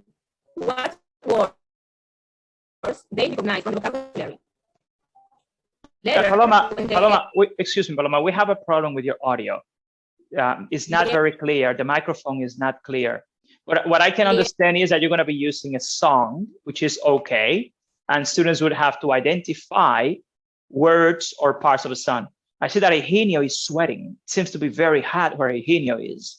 Oh my goodness. All right. So anybody else is willing to explain their listening activity? Is anybody else interested? Lydia, were you able to do it? Miralba? Diomedes? Did you get to complete your listening activity? Or anybody who would like to volunteer? No air conditioning there, says Eugenio. Oh my goodness, sorry about that. Now, anybody who did complete the activity? Now, if you didn't, it's fine. Now, I will take this moment because the others have 2 more minutes before all the other students return. I would take this moment. Do you have any question or any comment about anything on the program now? This is a good time, a good moment if you have any question. It seems like Miralba is looking at herself in the mirror. Okay, any question, any comment? Do you need any orientation? Do you need any clarification? Yes, Eridania, go ahead. Yes, yes, okay. First, Okay, Igenius, and then Eridania. Good evening, everybody. Yes, my question is that when we go to school to teach English, we are going to speak to them in English or mixed Spanish and English? It all depends on the activity. Of course, in English. No, but again, it all depends on the activity. Before you build an English-speaking community, you have to develop confidence and you have to develop interest. One big mistake that teachers make is that they forget that the basics in language learning is comprehensibility, the theory of comprehensibility. Going to a class speaking English without rhyme or reason makes no sense. I would use Spanish at the very beginning of class, the first week of class, just to organize the class, to motivate the students, to make sure that they are on board. And of course, sometimes in disciplinary situations, you need to use Spanish. Your class, once everything is settled, should always be in English. But keep in mind that your English must be perfectly understood, must be comprehensible. Going to a class to speak English just because, when you know your students don't understand a word you're saying, makes no sense whatsoever. So yes, your class should always be in English. Once it is organized, once your students are on board, once you have established a clear plan to make yourself understood. But don't go to a classroom. For example, I never speak Spanish, never in my classes. But how do I do it? First of all, I make a clear selection of expressions, words, rhythm, intonation, body language. The most important theory in teaching English in basic levels is the theory of comprehensibility. Comprehensible input. Of course, you're supposed to speak English, but you're supposed to be comprehensible. I mean, your students are supposed to understand. You don't go to a class saying Betty Butter bought a bit of bitter butter, or a bit of bitter butter, Betty Butter bought, or Peter Piper picked a peck of pickled peppers. It's like, how are they going to understand any of that? They're tongue twisters. I mean, the idea is, hi, how are you? Not, hi, good morning, sit down. Who's going to learn English like that? And some teachers, believe it or not, some teachers are like that. Good morning, everybody. Open your book. Come on, let's be in class. Oh my God. That is not teaching. That is not education. Just comment. No way. I mean, you are not English teachers. You are teachers of English. I'm gonna make it even clearer. You are not English teachers. You are teachers of English. But first, you are a teacher, which means that you must fully understand the nature of teaching, the nature of learning, and you must understand the complexity of school life, the complexity of teenage life, childhood, development, cognitive development, affective and effective development. I mean, teaching is a science. It's not about knowing how to speak English well. It's about learning, it's about teaching, it's about linguistics, it's about psychology, it's about sociology, it's about systemacity, it's about development. Okay, you teach English, but you teach. Your job is teaching. English, of course, but teaching. And teaching is not presenting knowledge or presenting information. So I understand. I'm going to close the other rooms and then we'll come back because the others must be waiting now. Okay, everybody back to live. You're welcome. Everybody back to live. Now everybody's back joining us. The rooms will be closed in a few seconds. Okay, everybody's just coming back. But that was a very good question that she had. I mean, Eridania asked about, should I always speak English in class? Well, of course, it's English you're teaching. But again, you are teaching. You're not speaking. And this is a very important thing. We want to improve. Let's just wait for everybody else to come back in, because these are very important questions. These are, I can see that you are totally on board, that you are totally engaged. And I love that, because if we want English language teaching to improve in the Dominican Republic, we must clearly understand the nature of teaching and learning. And more than that, the nature of school life. The other day on a TV interview, somebody asked me, Juan, but why not do the English immersion program in public schools? I said, the English immersion program in public schools? If anybody who asks that obviously doesn't understand schooling, because you are, first of all, school teachers. That's the most important thing. And then in order to teach English in a school environment, you need to understand more than English and more than teaching, the nature of schooling and the nature and the structure of the Dominican curriculum, how the Dominican curriculum was designed and what it is. For example, when that interviewer asked me, Juan, why not doing the English immersion program in public schools? I said, well, for starters, the English immersion program is an intensive program, 4 hours a day, which is impossible in public schools because children don't learn English intensively. The teenage brain, the child brain, doesn't learn a language intensively. The nature of language learning in childhood is extensive, not intensive. So that's why they they may memorize words, they may memorize expressions, but they won't actually learn a language which they can use meaningfully. So talking about doing an English immersion program in the public schools makes systematically, educationally, linguistically, no sense. You see? People don't really understand that. The best you have is that children in this country are expected to learn English from 4th grade to 12th grade. You have 9 years to systematically, continuously follow up on your students' learning, and then they will learn as they grow. They will grow with the language. Now, what makes learning in school life meaningful, which is something that is called meaningful learning experiences, is not what you present that teaches English. No, it's the experience that you create. Human beings are experiential learners. And if you want your students to learn English, there must be a meaningful experience, not just a task, not just a presentation of content, not just an exercise, because that is counterproductive.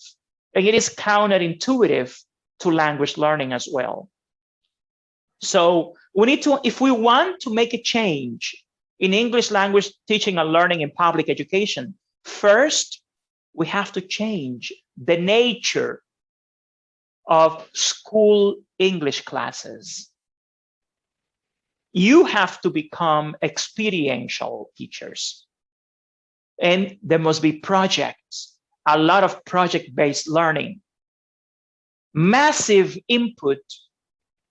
In fact, some teachers are here from regional number 10, where I had my public school project 12 years ago. And there came a time, because we had a 3-year project, where English became totally the opposite of what it had been for decades. Why? Because English became the most popular subject in school. In 3 years, Juana Berroa is here, Guadalupe Cigarán is here, they were in that project. They can tell you. English became the #1 and most popular subject. From being the one that nobody cared or talked about, it became the most popular and it became the most paid attention to. How did we do it? We created a totally new environment around English language learning and teaching. It was experiential. We were not transmitting information.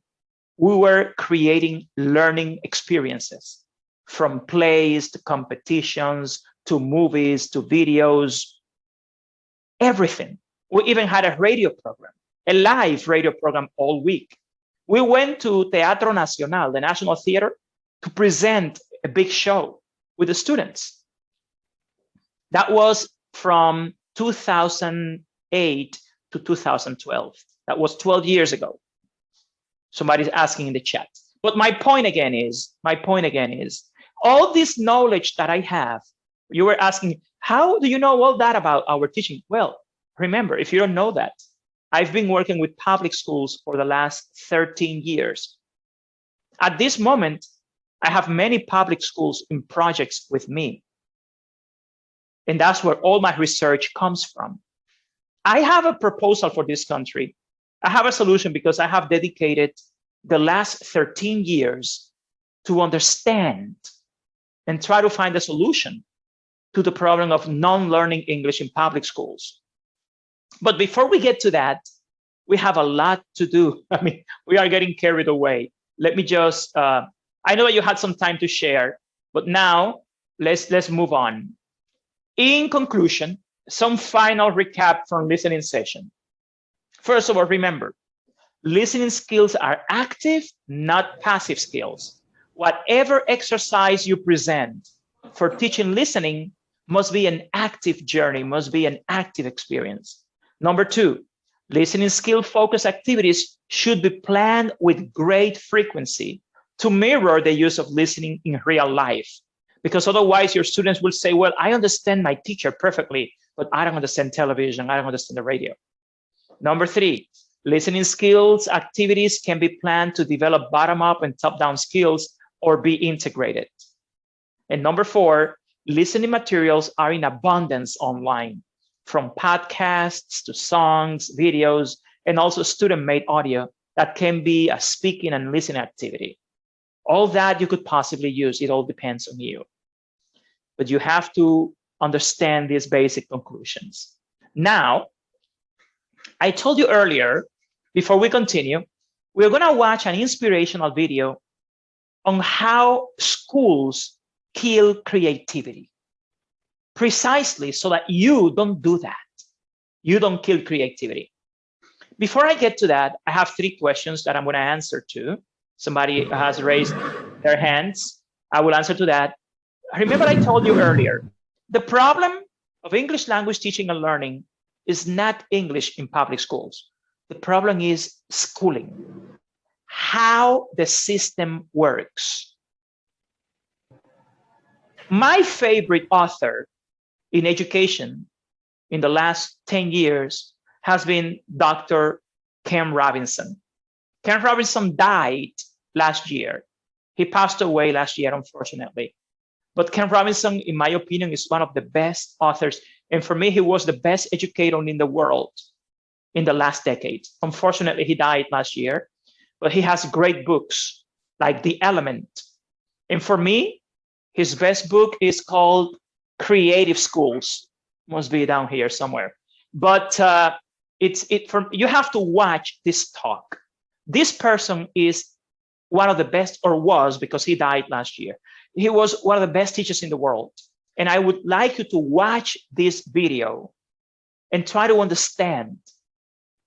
Because if you listen to me and listen to him, you will find some similarities in our views and mentality. Before I get to that, we have Heribert, Pedro Santana, Jose Rosario, and Josaira, in that order, because they had questions before we move on. Go ahead. Okay, good afternoon, teacher. Good afternoon, everybody. I say that in our country, there is difficult situation because the government doesn't believe in the English learning if for high class. It is a problem.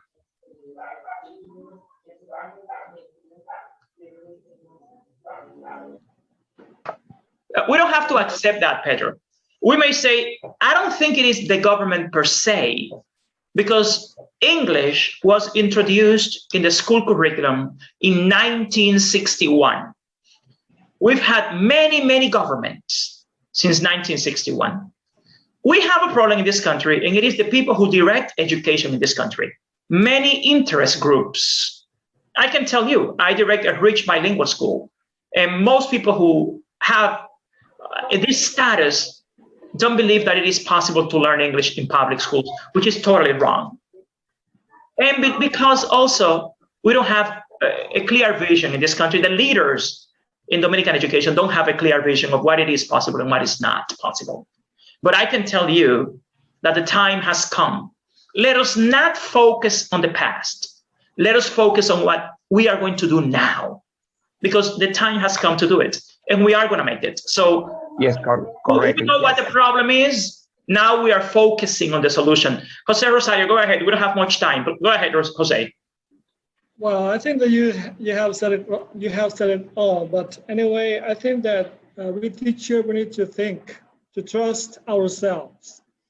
And as you have mentioned many times, we are the experts. So we are the ones who know how to solve the problem and to do our job and to show our students that it is possible to learn. And I'm going to tell you something, Jose. I want to tell you something, because I know you teach in a polytechnic, for example, that even has a different framework. But I'm going to tell you something, everybody. Again, I've been in the field of English language teaching for 32 years. I have taught the poorest and the richest in this country at all levels. And it wasn't until 2007 when I began training public school teachers. And my mentality was, this is impossible. This is a waste of time. These people are just there getting a paycheck. This is a disaster. That was my mentality, because I came from the private sector. And I was like, well, let me do it. And I was enamored with public school teachers. I mean, I fell in love with the public school system because I could see how, with such little resources, they could do so much. The teachers, that's why my slogan is, teachers are not the problem. Teachers are the solution. And we are here to give you the support that you deserve. But the key here, I don't know if you remember Machiavelli. Machiavelli had a slogan. Machiavelli said, divide and conquer. My slogan is the opposite. My slogan is unite and conquer. The key here is to unite and conquer. If we want to make a difference, we have to unite and conquer. Pedro is very much right. But Pedro, the key now is to unite it as one, demand the attention we deserve, not for you, for the children and the education of this country. Yes, Josiah, before we move ahead, please. Yes.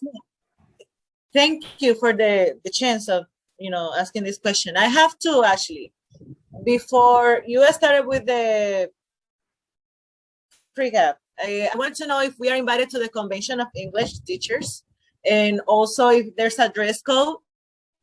No, the convention is going to be online. The convention is going to be online, and it's free, and it is for you. To follow for the ceremony of graduation. Yeah, with this the graduation ceremony. The graduation ceremony will be there. I wanted to say.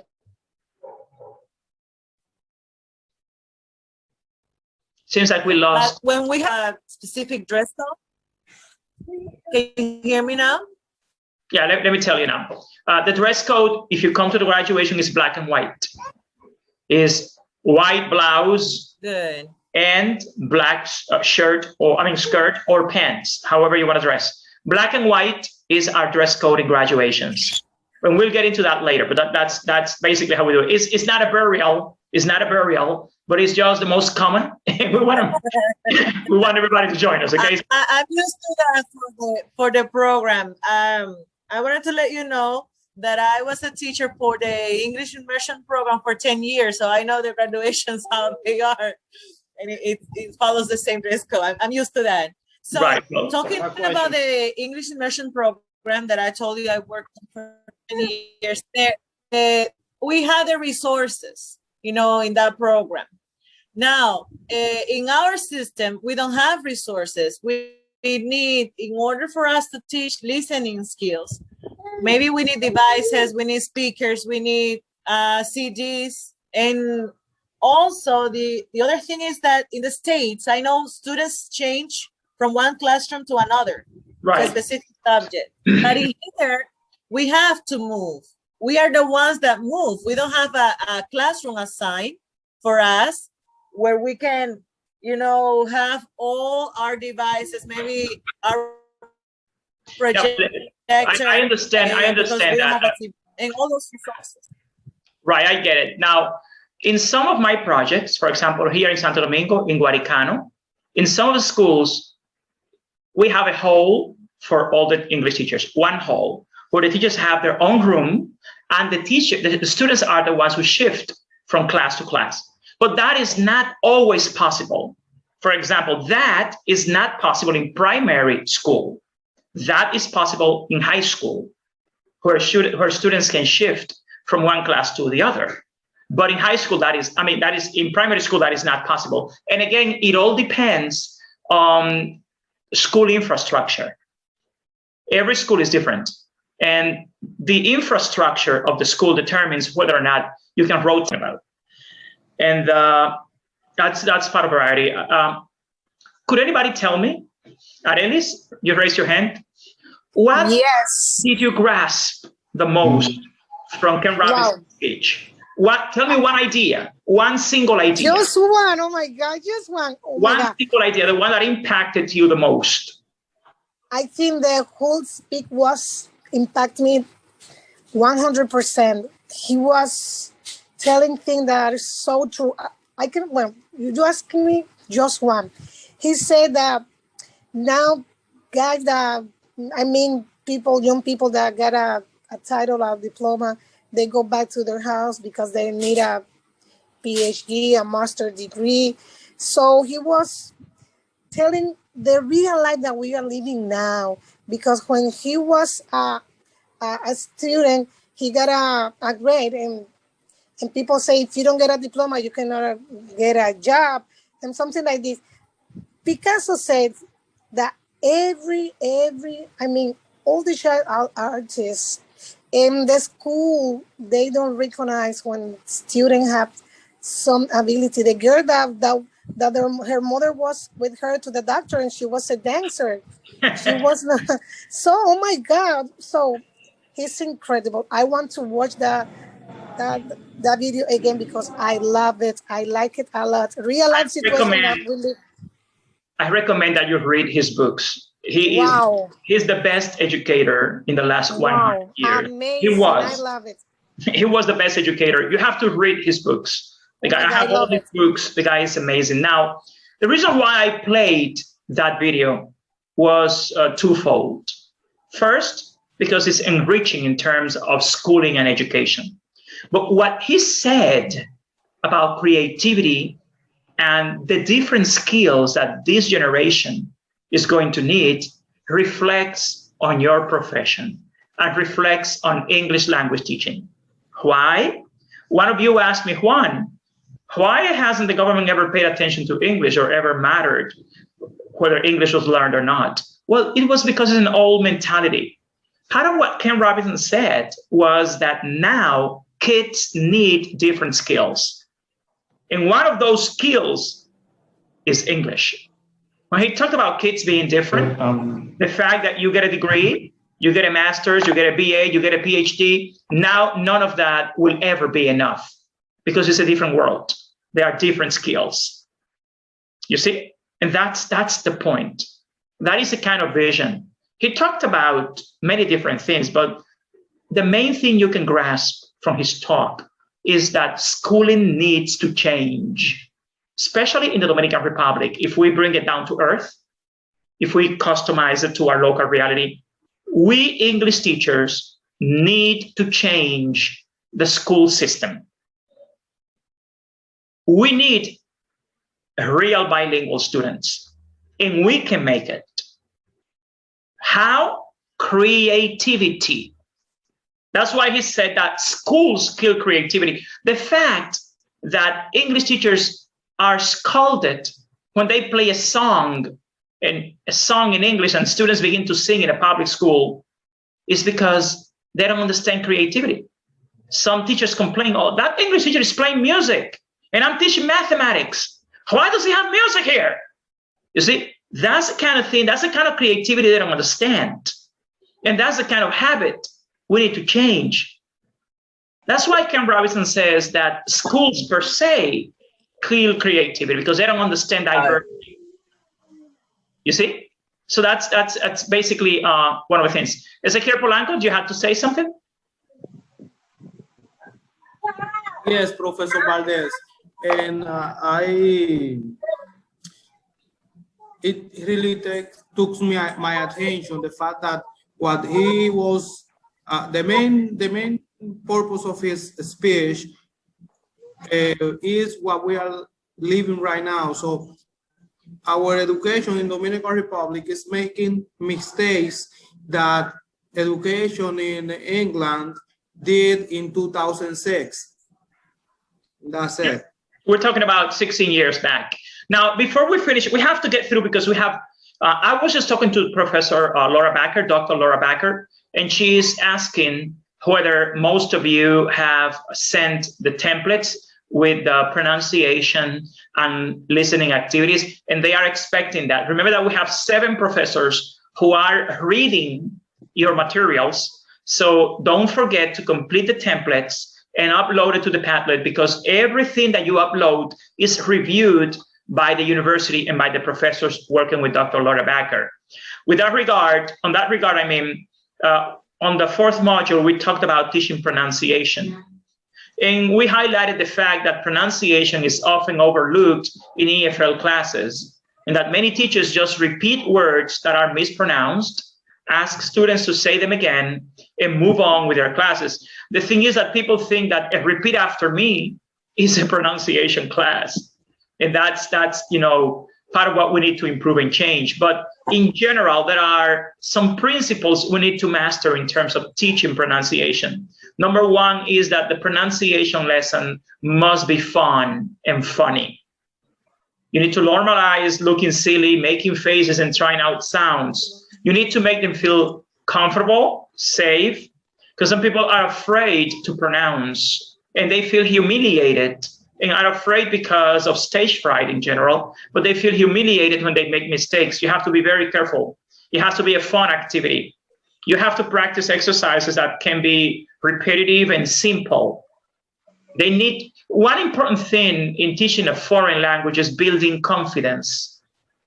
If your students feel that they are at risk when they mispronounce a word or when they make a mistake, then that will hinder their ability to speak the language, and that will limit them, and that would prevent them from trying it out later again.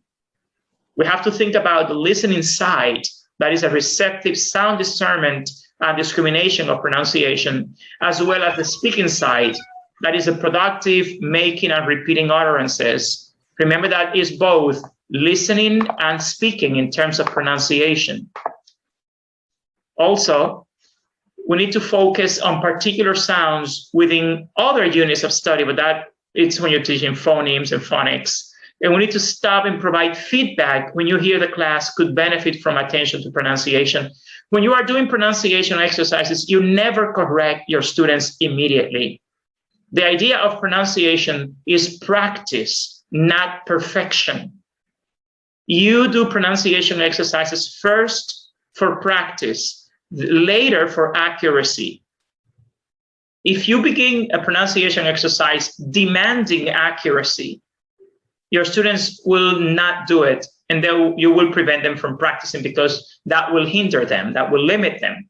They will be shied out of doing the exercise. Some people want to pronounce, they want to speak English, but they are so afraid of being humiliated that then they never do. So you have to be careful, one thing here, with correction.